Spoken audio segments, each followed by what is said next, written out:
লজ্জা এটা অত্যন্ত একটি জরুরি এবং গুরুত্বপূর্ণ বিষয়। লজ্জা থাকা, আমরা আজকে জানবো কোরআন সুন্নাহর আলোকে লজ্জা সম্পর্কে। আল্লাহ তাআলা এবং নবী করিম সাল্লাল্লাহু আলাইহি ওয়াসাল্লামের হাদিস থেকে কিছু বিষয়গুলো আমরা জানবো, তার প্রাসঙ্গিক কিছুগুলো বিষয় জানার চেষ্টা করবো ইনশাআল্লাহ, বিতৌফিক ইল্লাহ বিইজনিল্লাহ। মানুষ সৌন্দর্যের জন্য তার শরীরে কিছু অলংকার ব্যবহার করে। নবী করিম সাল্লাল্লাহু আলাইহি ওয়াসাল্লাম বলেন, তুমি তোমার ঈমানকে সৌন্দর্যমণ্ডিত যদি করতে চাও তাহলে তুমি লজ্জাশীল হও। সুবহানাল্লাহ। তাহলে লজ্জা হলো আপনার ঈমানের অলংকার। আপনার যে ঈমান আমরা ধারণ করেছি, বিশ্বাস স্থাপন করেছি, এটার অলংকার হলো লজ্জা। আল্লাহ তাআলা নিজে লজ্জাশীল, তাই তিনি যারা লজ্জাশীল তাদেরকে পছন্দ করেন। সুবহানাল্লাহ। আল্লাহ নিজে লজ্জাশীল। আল্লাহ বলেন আমি নিজেই লজ্জা। সুতরাং আমি মতো যারা লজ্জাশীল হয়, আমি আল্লাহ তাদেরকে পছন্দ করি। লজ্জাশীল বান্দা আমার কাছে খুব প্রিয়। ইমরান ইবনে হুসাইন রাদিয়াল্লাহু তাআলা আনহু বর্ণনা করেন, ক্বালা নবী সাল্লাল্লাহু আলাইহি ওয়াসাল্লাম, আল হায়াউ কুল্লুহু খায়রুন। লজ্জার মধ্যে রয়েছে দুনিয়ার সকল কল্যাণ। সুবহানাল্লাহ। আপনি এবং আমি যদি লজ্জাশীল হই, আল্লাহ তাআলার বক্তব্য হচ্ছে দুনিয়ার সকল কল্যাণ এই লজ্জার মধ্যে নিমজ্জিত। আবি হুরায়রা রাদিয়াল্লাহু তাআলা আনহু থেকে বর্ণিত, ক্বালা নবী সাল্লাল্লাহু আলাইহি ওয়াসাল্লাম, আল হায়াউ শু'বাতুম মিনাল ঈমান। লজ্জা হচ্ছে ঈমানের, আমরা যে ঈমান, এই ঈমানের একটা অঙ্গ হচ্ছে লজ্জা। যার মধ্যে যত বেশি লজ্জা আছে তার ঈমান তত বেশি পরিপূর্ণ। আল্লাহ রাব্বুল আলামিন আমাদের সকলকে লজ্জাশীল হওয়ার মতো তৌফিক দান করুন। সকলে বলুন আমিন। নবী করিম সাল্লাল্লাহু আলাইহি ওয়াসাল্লাম বলেন, ইন্নাল হায়া ওয়াল ঈমানু কুরিনা জামিআনা। আল্লাহ তাআলা বলেন, আল্লাহ নবী সাল্লাল্লাহু আলাইহি ওয়াসাল্লাম বলেন, লজ্জা এবং ঈমানকে একত্রে করে ফেলা হয়েছে। লজ্জার সাথে ঈমানের সম্পর্কটা এমন, যেটা একত্রে কোনো জিনিস লেগে থাকলে যেমন, লজ্জা এবং ঈমান এই দুইটা জিনিস একসাথে লেগে থাকলে এমন। সুবহানাল্লাহ। বিষয়টা এখনো খেয়াল করতে আপনারা পারেননি, বুঝে উঠতে পারেননি। নবীজি বলেন ঈমান আর লজ্জা দুটা একত্রে করে ফেলা হয়েছে। তাহলে যার মধ্যে লজ্জা আছে তার মধ্যে ঈমান লেগে আছে, যার মধ্যে ঈমান লেগে আছে তার মধ্যে লজ্জা আছে। দ্যাট মিনস নবীজি সাল্লাল্লাহু আলাইহি ওয়াসাল্লাম বুঝাতে চাচ্ছেন তার মধ্যে লজ্জা নাই যার মধ্যে ঈমান নাই, যার মধ্যে ঈমান আছে তার মধ্যে লজ্জা আছে। সুবহানাল্লাহ। নবী করিম সাল্লাল্লাহু আলাইহি ওয়াসাল্লাম বলেন, ফাইজা রুফিআ আহাদুহুমা। যদি এখান থেকে একটাকে উঠিয়ে নেওয়া হয়, এই যে আমি একটু আগে বললাম যার লজ্জা নাই তার ঈমান কতটুকু আছে, নবীজি বলেন ফাইজা, যখন রুফিয়া উঠিয়ে নেওয়া হয়, আহাদুহুমা এই দুইটার মধ্যে যে কোনো একটা, হয় ঈমান না হয় লজ্জা, যখন উঠিয়ে নেওয়া হয় রুফিয়া না আখার, তাহলে আর তার কাছে শেষ, মানে আর কিছুই থাকে। বুঝেন বিষয়গুলো একটু বোঝার। যদি আপনার কাছ থেকে একটাকে উঠিয়ে নেওয়া হয়, নবীজি বলেন অপরটিও তার কাছ থেকে উঠিয়ে নেওয়া হয়। রুফিয়া আহাদা আখারু, তার কাছ থেকে অপরটা যেটা এটাও উঠে নেওয়া হয়। এর মানে আপনার কাছ থেকে যদি ঈমান চলে যায়, এর মানে হচ্ছে আপনার কাছ থেকে লজ্জাও চলে গেছে। লজ্জা যখন চলে যায় আপনার কাছ থেকে ঈমানও চলে গেছে। এর মানে হচ্ছে লজ্জা এবং ঈমান দুটা পাশাপাশি একত্রে লাগার মতো একটি বিষয়, একটাকে ছাড়া আরেকটা চলে। তাহলে পরিপূর্ণ ঈমানদার হতে চান, আপনার এবং আমার মধ্যে লজ্জা থাকাটা অত্যন্ত জরুরি এবং প্রয়োজন। আনাস রাদিয়াল্লাহু তাআলা আনহু বলেন, ক্বালা নবী সাল্লাল্লাহু আলাইহি ওয়াসাল্লাম, ইন্না লিকুল্লি দীনিন খুলাফা। নবী করিম সাল্লাল্লাহু আলাইহি সাল্লাম বলেন, ইন্না লিকুল্লি দীনিন খুলুকা। প্রত্যেকটা দ্বীনের, প্রত্যেকটা, আমরা যেটাকে দ্বীন বলতে নবী সাল্লাল্লাহু আলাইহি ওয়াসাল্লাম বুঝাচ্ছেন, প্রত্যেকটা বিষয়েরই একটি নির্দিষ্ট চরিত্র রয়েছে। এই চেয়ারের একটা চরিত্র আছে, এটার মধ্যে খতিব সাহেব বসে উঠে প্রত্যেক সপ্তাহে বসে খুতবা দিবে দাঁড়িয়ে, এটা চেয়ারের বৈশিষ্ট্য। টুপির একটা বৈশিষ্ট্য হচ্ছে টুপি মাথায় থাকবে, চশমার একটা বৈশিষ্ট্য হচ্ছে চশমা চোখের উপরে থাকবে। প্রত্যেকটা বিষয়ের একটা বৈশিষ্ট্য রয়েছে। নবী করিম সাল্লাল্লাহু আলাইহি ওয়াসাল্লাম বলেন খুলুকুল ইসলামিল হায়া, আর ইসলামের বৈশিষ্ট্য হলো লজ্জা। সুবহান, এবার বুঝছেন কত জরুরি বিষয়টা। তাহলে ইসলামের একটা তাবিয়ত, একটা বৈশিষ্ট্য হচ্ছে লজ্জা। এর মানে হচ্ছে ইসলাম যে মানবে তার মধ্যে লজ্জা থাকবে, ইসলাম যে মানবে না তার মধ্যে লজ্জা থাকার কথা না। এর মানে ইসলামই শিখায় আপনাকে লজ্জাশীল হতে।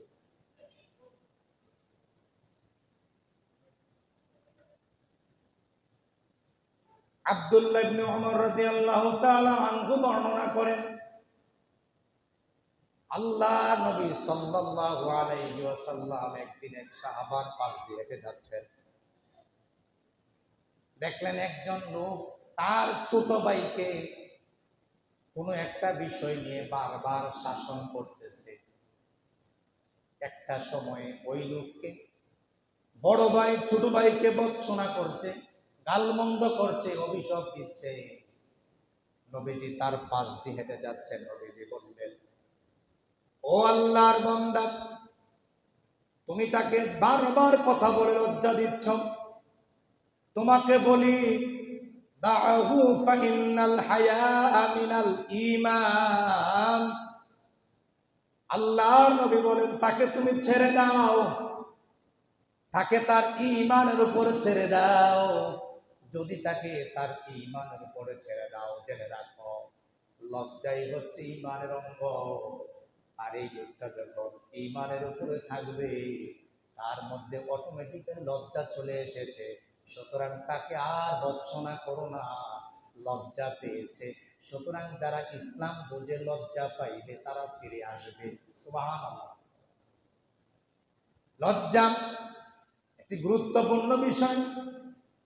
আবু সাঈদ খুদরি রাদিয়াল্লাহু তাআলা আনহু বলেন, আল্লাহর নবী সাল্লাল্লাহু আলাইহি ওয়াসাল্লাম অনেক লজ্জাশীল ছিলেন, অনেক লজ্জাশীল ছিলেন। আসাদ্দা হায়াআম মিনাল আযরাই ফি খিদরিহা।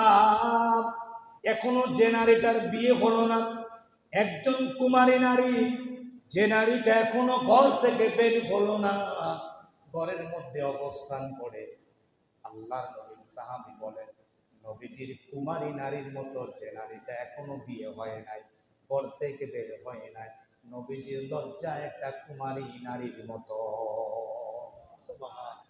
এবার বুঝে শুনে উত্তর দেন, লজ্জা কি কম না বেশি? সবাই বলেন কম না বেশি? লজ্জাশীলতা হওয়া অত্যন্ত জরুরি।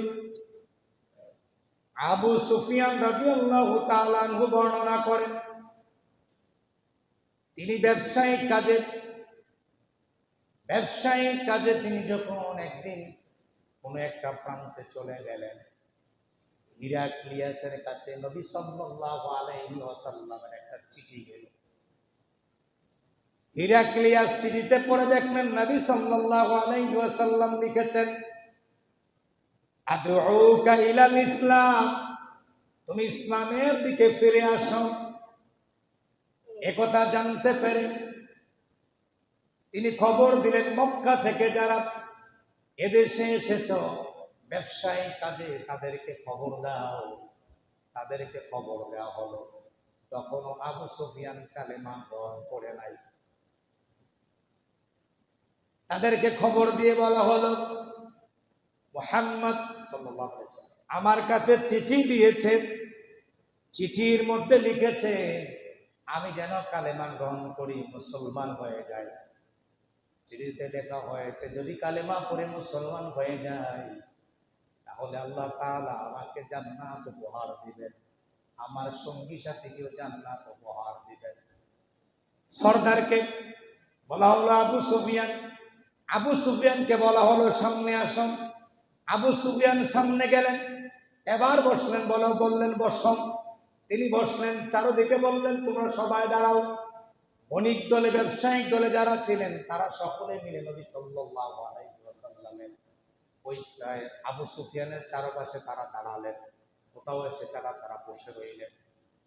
এবার তিনি বলছেন, হিরাক্লিয়াস বলছেন, আমি তোমাকে যা প্রশ্ন করি তা উত্তর দিবা, কোনো মিথ্যা বলবা না। যদি তুমি মিথ্যা বলো তাইলে তোমাকে চরম শাস্তির ব্যবস্থা করা হবে, সুতরাং তুমি মিথ্যার কোনো আশ্রয় নেবা না। তিনি একে একে প্রশ্ন করেন মুহাম্মদ সাল্লাল্লাহু আলাইহি ওয়াসাল্লামের সম্পর্কে, আর আবু সুফিয়ান একে একে উত্তর দিয়ে যাচ্ছেন। আবু সুফিয়ান বর্ণনা করেন, হিরাক্লিয়াস আমাকে এত প্রশ্ন করেছে, এত প্রশ্ন করেছে, আমি একটা প্রশ্নের উত্তর মুহাম্মদের ব্যাপারে মিথ্যা দিতে পারি নাই। আমার লজ্জায় মাথাটা অবনত হয়ে গেল, আমি চরম লজ্জা পাইলাম। আমি যদি মুহাম্মদ সাল্লাল্লাহু আলাইহি ওয়াসাল্লামের সম্পর্কে যদি মিথ্যা বলি, তাইলে আমার সাথে যারা সফর সঙ্গী আছেন তারা মক্কায় এসে বলবে আবু সুফিয়ান মিথ্যাবাদী। আমি এটা লজ্জা পাইলাম, বুখারীর বর্ণনা। আমি এত বেশি লজ্জা পাইলাম, আমি লজ্জা পাওয়ার কারণে একটা মিথ্যা কথাও মুহাম্মদের ব্যাপারে বলতে পারি না। আর এখন মুসলমান মিথ্যা বলে একবারও ভাবে না আসলে আমি কি বলতেছি। মিথ্যার দ্বারাই আমাদের জীবন অনেকের গড়ে আছে, মিথ্যার সাথে আমরা লেগে আছি। একজন কাফের তখনও আবু সুফিয়ান কালেমা গ্রহণ করে নাই, লজ্জা পাওয়ার কারণে তিনি মিথ্যা বলতে পারে নাই। হাদিস শরীফে এসেছে আমি লজ্জা পাওয়ার কারণে মিথ্যা কথাটা বলতে পারি নাই। সুতরাং বুঝতে হবে, মিথ্যা কথা থেকে নিজেকে পরিত্রাণ যদি পেতে চান আপনাকে লজ্জাশীল হওয়া লাগবে। যার মধ্যে লজ্জা আছে সে কখনো মিথ্যা কথা বলতে পারে না। আমার দেখা অনেক মানুষ আমি দেখেছি লজ্জা শরম না থাকার কারণে কথায় কথায় মিথ্যা বলে, কথায় কথায় মিথ্যা কাজ করে, কথায় কথায় মিথ্যা গল্প বলে, কথায় কথায় মিথ্যা বানোয়ার কাহিনী বলে। এটা আমার জীবনে আমি অনেককে দেখেছি। শুধু একটাই কারণ, এই লোকটার মধ্যে লজ্জা না থাকার কারণে। এজন্য লজ্জাশীল হন, মিথ্যা এমনি চলে যাবে। আল্লাহ আমাদের সকলকে তৌফিক দান করুক, সকলে বলুন আমিন। নাসাইর 406 নম্বর হাদিস, নাসাই শরীফের ইয়ালা রাদিয়াল্লাহু তাআলা আনহু থেকে বর্ণিত, নবী করিম সাল্লাল্লাহু আলাইহি ওয়াসাল্লাম বললেন, একদিন তিনি দেখতে পেলেন রাজুলান ইয়াগতাসিলু বিবারি, একজন সাহাবী খোলা মাঠের মধ্যে গোসল করতেছে। খোলা মাঠে কি করতেছে? সবাই বলেন। খোলা মাঠের মধ্যে গোসল করতেছে। আল্লাহ নবী দৃশ্য দেখলেন ফাসাইদাল মিম্বার ফাহামিদাল্লাহ ওয়া সানা আলাইহি।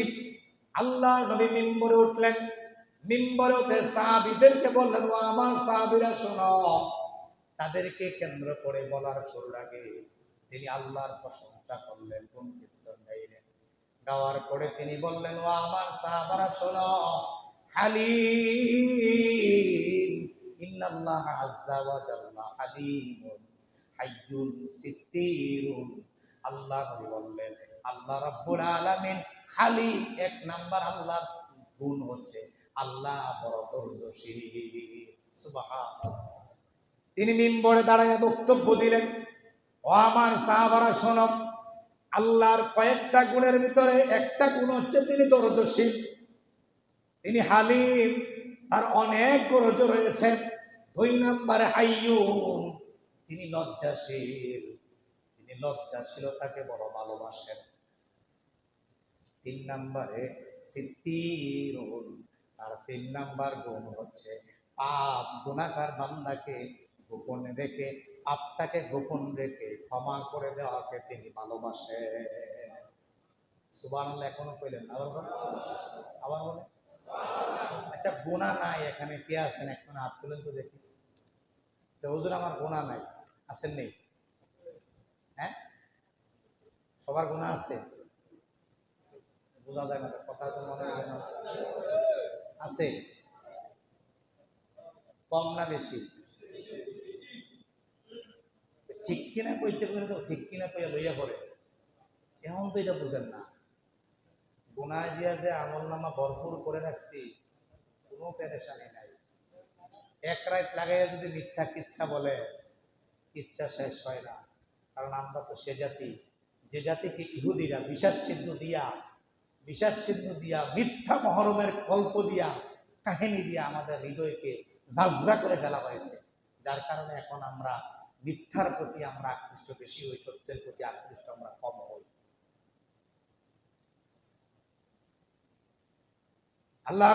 আল্লাহ রাব্বুল আলামিনের একটি গুণ হচ্ছে সিত্তিরুন। তিনি গুনাহগার বান্দা যাদের, তাদের গুনাহটাকে গোপন রেখে ক্ষমা করে দেন। সুবহানাল্লাহ। এবার নবী সাল্লাল্লাহু আলাইহি ওয়াসাল্লাম বলেন, কিয়ামতের ময়দানে একজন বান্দাকে আল্লাহ ডাকবেন, আল্লাহর কাছাকাছি যাবেন, কাছাকাছি যাওয়ার পরে পর্দাটা পড়ে যাবে। ওই বান্দাকে পর্দার ভিতরে জিজ্ঞাসা করবে, তুমি কি এই এই এই এই পাপগুলো করেছিলা? বান্দা বলবে, হ্যাঁ আমি করেছি। তাকে আবার প্রশ্ন করবে, তুমি কি এই এই পাপগুলো করেছিলাম? সে উত্তর দিবে, হ্যাঁ আমি করেছি। আবার তাকে প্রশ্ন করা হবে, তুমি কি এই এই পাপগুলো করেছিলা? সে উত্তর দিবে, হ্যাঁ আমি করেছি। আল্লাহ বলবেন, তুমি সত্যটা স্বীকার করার কারণে তোমার পাপগুলো আমি এতদিন পর্যন্ত গোপন রেখেছি, আজকের দিনে আমি তোমার গোপন পাপগুলো ক্ষমা করে দিলাম। এই যে সাইরে দিকে কারে দেখতেছেন? বলেন সুবহানাল্লাহ। ওয়াজ তো জীবিত মানুষের না মরা মানুষের? জীবিত মানুষের কথা বলবো, বুঝেন? আল্লাহর কাছে কায়মান বাক্যে দোয়া করেন, রব্বুল আলামিন জীবনের চলার বাঁকে বাঁকে, জীবনের চলার মোড়ে মোড়ে কত অপরাধ করেছি, কত অন্যায় করেছি, কেউ জানে না, কেউ জানে না, কেউ জানে না, তুমি আল্লাহ জানো। যদি স্ত্রী জানে, স্ত্রী আমার সংসার নাও করতে পারে। এলাকার মানুষ জানলে এলাকার মানুষ আমাকে সম্মান নাও করতে পারে। আমার ভাই যদি জানে, ভাই স্বীকার নাও করতে পারে। মা জানলে মা সন্তান স্বীকার নাও করতে পারে। তুমি কাউকে জানাও নাই, কাউকে জানাও নাই, কাউকে জানাও নাই, তুমি গোপন রেখে দিয়েছ। তোমার কাছে ফরিয়াদ, কিয়ামতের ময়দানে আমাদের এই গোপন পাপগুলোকে তুমি প্রকাশ না করে গোপন পাপগুলোকে গোপনে গোপনে মাফ করে দাও। সকলে বলুন আমিন। আমরা অন্যায় করেছি, অপরাধ করেছি, রব্বুল আলামিন আপনি আমাদের সকলকে মেহেরবানি করে মাফ করে দাও। আল্লাহর একটা গুণ হচ্ছে আল্লাহ হাইয়্যুন, আল্লাহ পঞ্চাশীল। ও আমার সাহাবা শোনো, তুমি যে খালি ময়দানে গোসল করতেছ, তোমার গায়ে কোনো জামা কাপড় নাই, তুমি শোনো, ফাইজা তাসালা আহাদুকুম ফালইয়াস্তাতির, তুমি এখন থেকে খালি মাঠে আর গোসল করবা না। কারণ তুমি যে খালি মাঠে গোসল করো, আল্লাহ বড় লজ্জাশীল, আল্লাহ বড় লজ্জাশীল। আল্লাহ তোমাকে দেখে বড় লজ্জা পায়। তুমি যখন গোসল করবা একেবারে খালি গায়ে গোসল করিও না, জামা কাপড় কিছু গায়ে রাখো। আর যদি এমন পরিবেশ না থাকে, করাই লাগে কোথাও, এইভাবে করবা। নতুবা গোসলখানাটা আজ থেকে সিদ্ধান্ত নিয়ে ভালোভাবে করে নেন, আমার শরীরটা কেউ দেখো, এটা অন্তত চাওয়া ঠিক না। এই হাদিস প্রমাণ করে। সামনে একটু যাই, আরো শোনো। এজন্য আমরা সকলে জানি নজর সত্য, আর নাজরু হাক্কুন। হাদিস শরীফে এসেছে নজর সত্য। কারণ নজর যদি আপনার উপর লেগে যায়, বদ নজর লেগে গেলে আপনি খুব দ্রুত অসুস্থ হয়ে যেতে পারেন। আমরা অনেকে আছি মা বোনেরা যারা মাইকের আওয়াজ শোনেন, আপনাদেরকে বলছি, আমরা অনেক ছোট ছোট বাচ্চাদেরকে বলের মধ্যে গোসল করাই। নবীজি বলেছেন, তোমরা ওই ছোট্ট বাচ্চাটাকে কারোর সামনে গোসল করাইও না। এই বাচ্চাটাকে একান্ত পরিবেশে তুমি গোসল করাও। আমরা সাধারণত ছোট বাচ্চাদেরকে বলের মধ্যে নিয়ে গোসল করাই, খালি গায়ে গোসল করাই। কেন তুমি করবা না? যদি তুমি ওই বাচ্চাগুলোকে সকল মানুষের সামনে গোসল করাও আর বদ নজর লেগে যায়, তার ব্রেন হ্রাস পাবে, মেধা হ্রাস পাবে। নবীজি বলেছেন যাদের লজ্জা কম তাদের মেধা কমে যায়। নাউজুবিল্লাহ। এজন্য এটা খেয়াল রাখতে হবে, ছোট ছোট বাচ্চাদেরকে কখনো খালি গায়ে রাখবেন না। অনেক বাচ্চারা দেখবেন এখন গরম এসেছে, তারা খালি গায়ে থাকতে চায়, তারা কোনো কাপড় চোপড় পরতে চায় না। এটা কখনো করবেন না, এটা অভ্যাস করবেন না। ছোট বাচ্চাটাকে একটা পাতলা গেঞ্জি কিনে দেন, একেবারে পাতলা দিলে ডালা কিছু গেঞ্জি কিনে দেন, এগুলো দিনের বেলা গাও দেন, এরও দিনের বেলা গায়ে দিয়ে রাখেন। অন্তত এরপরও কোনো মানুষকে, কোনো বাচ্চাকে খালি গায়ে রাখবেন না। কারণ কারোর বদনজর যদি একবার লেগে যায়, আপনার সন্তানের ভবিষ্যৎ অন্ধকার হয়ে যাবে। ছাত্র ভাইদেরকে অনুরোধ করছি, আমাদের ছাত্র ভাইয়েরা যারা আছেন, খালি গায়ে কখনো গোসল করতে যাইবেন না, খালি গায়ে কারোর সামনে খোলামেলা থাকবেন না।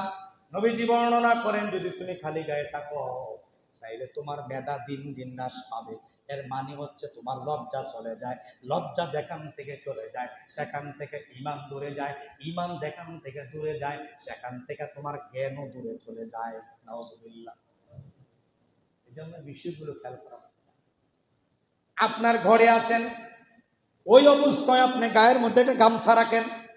কি রাখেন? গামছা চিনেন না? গামছা জোরে বলেন। গামছা এভাবে ফালাই রাখেন, এরপরও খালি গায়ে থাকবেন না। এই অভ্যাসটা চালু করেন, অভ্যাসটা দ্রুত গতিতে চালু করা দরকার। এটা আমাদের অনেকেরই বড় সমস্যা হয়ে গেছে, আমরা এই কাজটা এখন করতে পারি না। আমাদের সকলকে আল্লাহ কবুল করুক, আল্লাহ আমাদের সকলকে মাফ করে দিন, সকলে বলুন আমিন। আবু দারদা রাদিয়াল্লাহু তাআলা আনহু বলেন, আবু দাউদ শরীফের হাদিস 4014 নাম্বার, জারহাদ রাদিয়াল্লাহু তাআলা আনহু বর্ণনা করেন, একদা রাসূল সাল্লাল্লাহু আলাইহি ওয়াসাল্লাম আমাদের নিকট আসলেন। জারহাদ রাদিয়াল্লাহু তাআলা আনহু বলেন, আমরা কয়েকজন সাহাবা এক জায়গায় বসে রইলাম, নবীজি আমার কাছে আসলেন। আমাদের কাছে আসার পরে নবীজি বসলেন। একটা সময় আমার যে উরুটার কাছ থেকে এভাবে আস্তে করে কাপড়টা সরে গেল। জারহাদ রাদিয়াল্লাহু তাআলা আনহু বলেন, আমার উরুর উপর থেকে কাপড়টা সরে গেল। নবীজি বলেন, আমা আলিমতা আন্নাল ফাখিদা আওরা। ও আমার সাহাবী, তুমি কি জানো না তোমার উরুটাও সতর অন্তর্ভুক্ত, সুতরাং তুমি তাড়াতাড়ি করে তোমার উরুটাকে ঢেকে দাও। কৃষক ভাইয়েরা, আমরা যারা মাঠে কাজ করি, ঘন্টার পর ঘন্টা কাজ করি, আমরা সাধারণত লুঙ্গি বা তবনকে বুসলেঙ্গি যেটাকে বলি, বুস দিয়ে আমরা কাজ করার অভ্যাস হয়েছে। আমরা ঘন্টার পর ঘন্টা কাজ করি, জমিনের বরকত নষ্ট হয়ে যায় যদি তুমি উরু দেখাইয়া কাজ করো। নবীজি বলেন, তুমি উরু দেখাইয়া জমিনে কাজ করো না, তোমার উরুটাকে দেখে তুমি তারপরে জমিনে কাজ করো। সুবহান। পারবো না ইনশাআল্লাহ? অভ্যাস করেন, পারবেন, অভ্যাস করেন। আজকের এই প্রেক্ষাপটে অনেক যুবকদেরকে আপনারা দেখবেন, যদিও এটা গ্রাম দেশে কম, শহরে বেশি, বয়স হয়ে গেছে 18, 20, 22 বা 24, 25 বছর, হাফ প্যান্ট পরে হাঁটে। আসেনি? বয়স চলে 18, 20, 22 বছর, হাফ প্যান্ট পরে হাঁটে।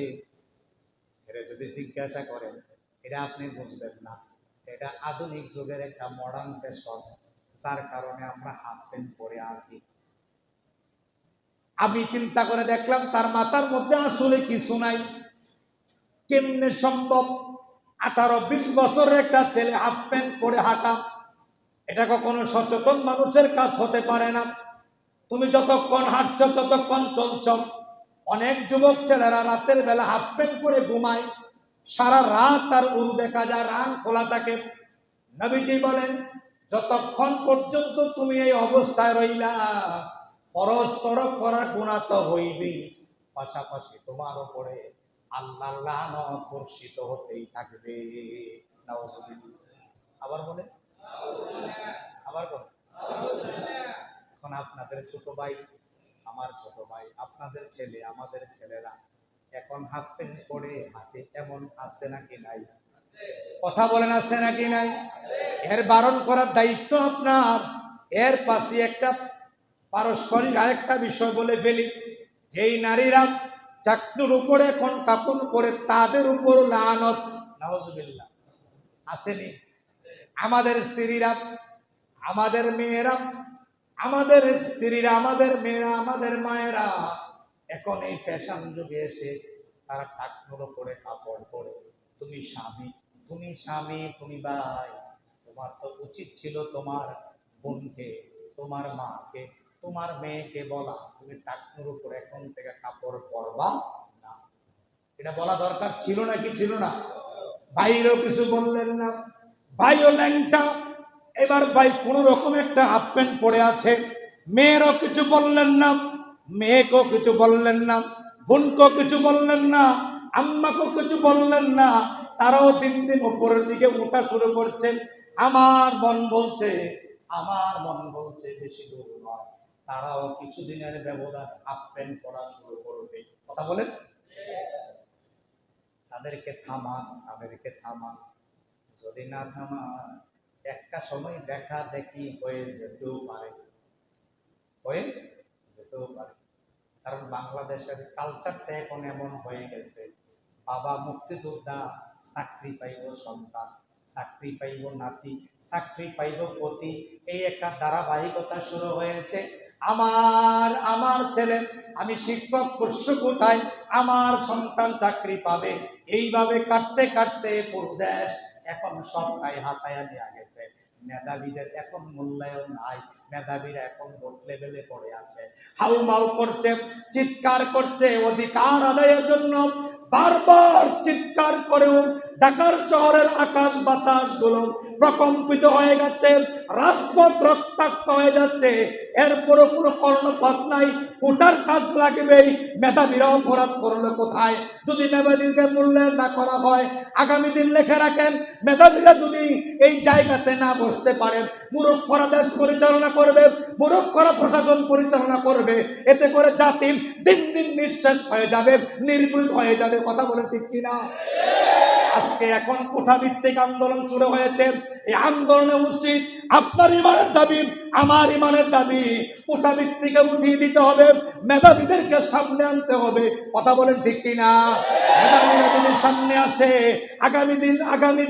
আগামীর ভবিষ্যৎ উজ্জ্বল দেখতে পাবেন, শিক্ষার আলো পাবেন, প্রশাসন দুষ্মুক্ত হবে, প্রশাসন পরিসম্পন্ন হবে।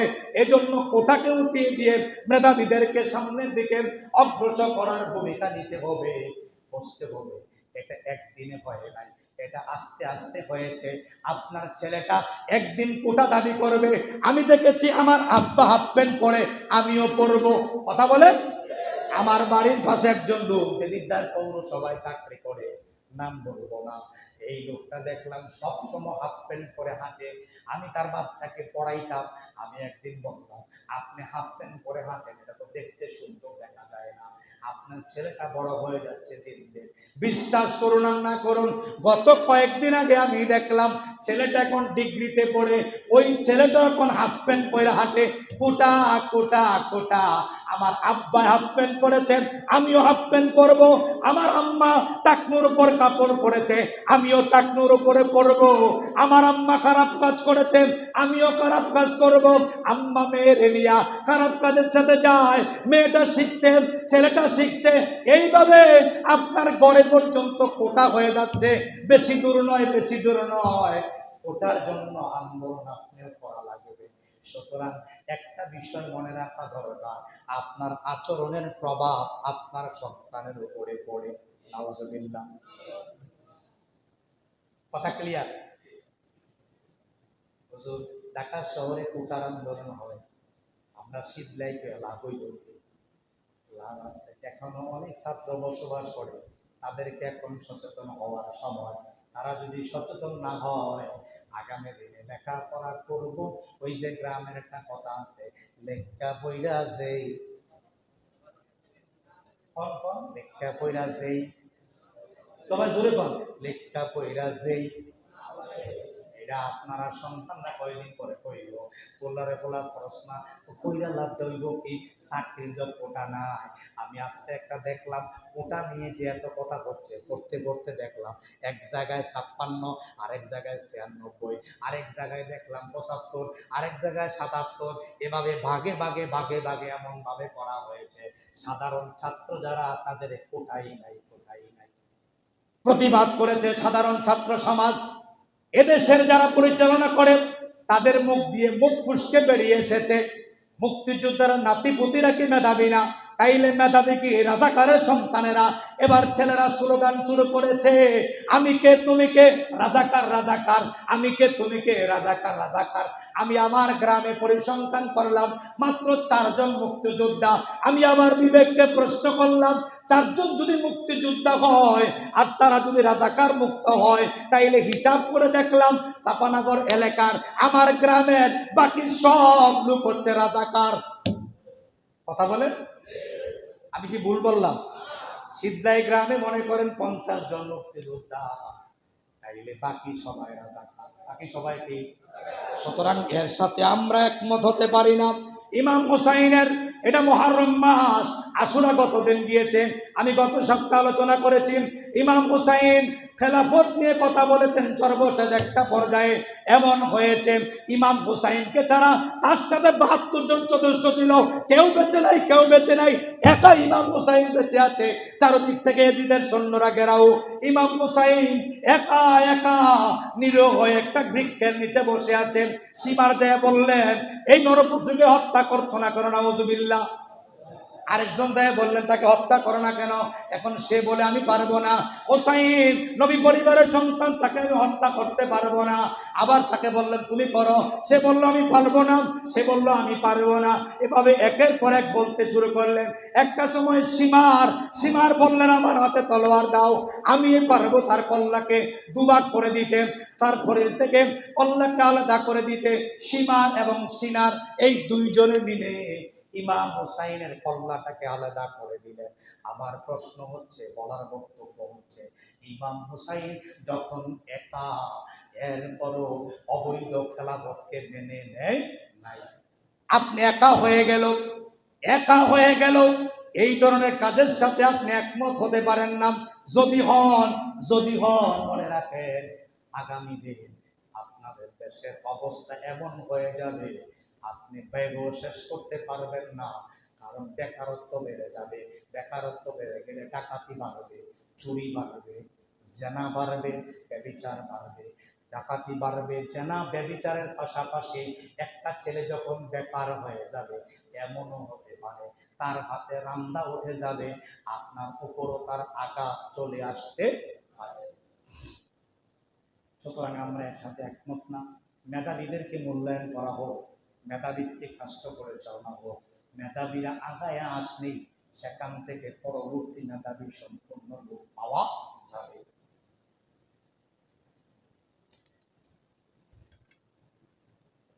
আল্লাহর নবী সাল্লাল্লাহু আলাইহি ওয়াসাল্লাম মেরাজে গেলেন। আছেন আপনারা? মসজিদে আছেন? আসেননি? নবী সাল্লাল্লাহু আলাইহি সাল্লাম মেরাজে গেলেন। মেরাজে যাওয়ার পরে আল্লাহ রাব্বুল আলামিন বলে দিলেন, হাবিব আপনার জন্য 50 ওয়াক্ত নামাজ। কয় ওয়াক্ত? এবার শোয়ানো হয়েছে মুসা আলাইহিস সালাতু ওয়াস সালামের সাথে দেখা। আল্লাহর বাড়িতে আসলা কে নিয়ে যাও 50 ওয়াক্ত নামাজ, পারবে না, ফিরে যাও। আবার ফিরে গেলেন, আল্লাহ আমার উম্মতেরা পারবে না, 5 ওয়াক্ত কমাইয়া দিলেন। মুসাকে বললেন 45, পারবে না, আবার যাও। তিনি এভাবে বারবার গেলেন, অবশেষে 5 ওয়াক্ত নামাজ আল্লাহ তাআলা রেখে দিলেন। ফিরছেন, মুসা আলাইহিস সালাতু ওয়াস সালাম জিজ্ঞাসা করেন, কয় ওয়াক্ত? 5 ওয়াক্ত, তাও পারবে না। এবার আমার আপনার নবী বলে, ওগো আল্লাহর পয়গম্বর, আমি আর আল্লাহর কাছে যেতে পারবো না, আমার লজ্জা লাগে। সুবহানাল্লাহ, আমার লজ্জা লাগে, আমি আর যেতে পারবো না। আল্লাহ এবার ঘোষণা করলেন, হাবিব যদি আপনার উম্মতেরা 5 ওয়াক্ত সালাত আদায় করে 50 ওয়াক্তের সওয়াব আমি আল্লাহ দিয়ে দেব। আল্লাহু আকবার। লজ্জা থাকা দরকার আছে নাকি নাই? ঘড়িতে বাজছে 14। সংক্ষিপ্ত পরিসরে একটা ঘটনা বলেই আমি আপনাদের কাছ থেকে বিদায় নিব। এজন্য লজ্জা থাকতে হবে, লজ্জা থাকতে হবে। লজ্জার বিকল্প কিছু নাই। নারী সমাজের মধ্যে বিশেষ করে লজ্জা দিন দিন কমে যাচ্ছে। এজন্য নারীদেরকে বারবার বলছি লজ্জাকে বাড়ান। আপনাদেরকে বললাম লজ্জাকে বৃদ্ধি করেন। যেখানে সেখানে কথা বলতে যায়েন না, যে কোনো বিষয় নিয়ে কথা বলতে যায়েন না। লজ্জা কমে গেলে মন্তব্য বেড়ে যায়। আপনি যখন লজ্জা কমে যাবে, যে কোনো মানুষ নিয়ে আপনি মন্তব্য করতে পারবেন, যে কোনো মানুষ নিয়ে কথা বলতে পারবেন। এই মন্তব্য যেন না বেড়ে যায়, মানুষের যেন চুগলখড়ি না বেড়ে যায়, মানুষের মধ্যে যেন দ্বন্দ্ব না বেড়ে যায়। শুধু একটা আমল করবেন, লজ্জা লজ্জা লজ্জা লজ্জা যদি নিজের জীবনে কায়েম করতে পারেন, আপনার জীবন সফল হয়ে যাবে। সমাজ থেকে অনেক অপকর্ম উঠে যাবে, দ্বন্দ্ব সংঘাত উঠে যাবে। লজ্জা প্রয়োজন, লজ্জা বড় প্রয়োজন। আসুন আমরা লজ্জাকে নিজের জীবনে কায়েম করার তৌফিক আল্লাহ দান করুন। সকলে বলুন আমিন। ইমাম মালিক রহমাতুল্লাহ আলাইহির জীবনীতে লেখা হয়েছে, তার জামানায় একজন নারী মারা গেলেন। নারী মারা যাওয়ার পরে পাশের বাড়ি থেকে একজন মহিলা আসলেন তাকে গোসল করার জন্য। আসেন অনেক মহিলা গোসল করাইতে, আপনারা গোসল করায় না? মারা গেলে গোসল করায়নি? সবাই বলেন না গোসল করায়। পাশের বাড়ি থেকে একজন মহিলা আসলেন গোসল করাইতে। গোসল করাইতে এসে তার শরীরের নিয়ম কানুন অনুযায়ী একটা পর্যায়ে পানি ঢালার পরে শরীর থেকে কাপড়টা সরালেন। মনোযোগ দেন, অত্যন্ত মনোযোগ সহকারে কথাগুলো শোনেন। শরীর থেকে কাপড়টা সরানো হলো, সরিয়ে ওই মহিলার উরুর উপরে তার হাতটা রাখলেন। মহিলায় হাতটা রেখে একটা মন্তব্য করে বসলেন। নাউজুবিল্লাহ কইতেন না? সে তো মৃত মানুষ। নবীজি এখানে একটা হাদিস এসেছে, আমি সময় সংক্ষিপ্তর জন্য বলতে পারলাম না। নবীজি বাবা জীবিত হোক মৃত হোক, এই দুই অবস্থায় তোমরা তাদেরকে লজ্জাশীল হও, তাদেরকে লজ্জা পাও। মানুষটা মৃত হতে পারে, জীবিত হতে পারে, তাকে লজ্জা পাও। তিনি কাপড় উঠালেন, আর উরুর উপর হাতটা রাখলেন। রাখার পরেই তিনি একটা মন্তব্য করে বসলেন। মন্তব্য করার সাথে সাথে ইমাম মালিক রহমাতুল্লাহ আলাইহির জীবনীতে এসেছে, এই তার হাতটা ওই নারীর পুরুষ সাথে লেগে গেল। হাত টানতেছে, শুনছে না, সিমেন্টেড হয়ে গেছে। হাতটা তার উরুর সাথে লেগে গেল। ইমাম সাহেবকে ডাকা হলো, আলেম ওলামাকে ডাকা হলো। সবাই মিলে সিদ্ধান্ত দিল একটা কাজ করেন, এই মহিলা হাতটা যে লাগছে তার হাতটা এখান থেকে কেটে দেন, নতুবা ওই রানের সাথে লেগেছে ওই রানটা থেকে একটা অংশ কেটে দেন। এবার যার স্ত্রী মারা গেছে সে বললো, আমার স্ত্রী ভালো মানুষ, আমার স্ত্রী রান কাটতে আমি দিব না, প্রয়োজনে তার হাত কাটা হোক। এবার এই নারী বললেন, আমরা দূর থেকে আসতাম তোমাদেরকে সহযোগিতা করতে এসে বুঝি আমাদের হাত কাটতে হবে, এটাও আমি হতে দিব না। এবার জেলার ইমাম, রাজধানীর ইমাম সহ আসলেন। সবাই মিলে চেষ্টা করলেন, সিদ্ধান্ত দেওয়ার কোনো ব্যবস্থাই নাই। তৎকালীন পিরিয়ডের বিচারপতি ছিলেন হযরত ইমাম মালিক রাহমাতুল্লাহ আলাইহি। সুবহানাল্লাহ। বিচারপতিকে জানানো হলো। ইমাম মালিক রাহমাতুল্লাহ আলাইহি আসলেন। রাহমাতুল্লাহ আলাইহি এসে তিনি জানতে চাইলেন মহিলার কাছে, মহিলা তুমি কি করেছো বলো। আমি কিছুই করি নাই, ঠিক করে বলো।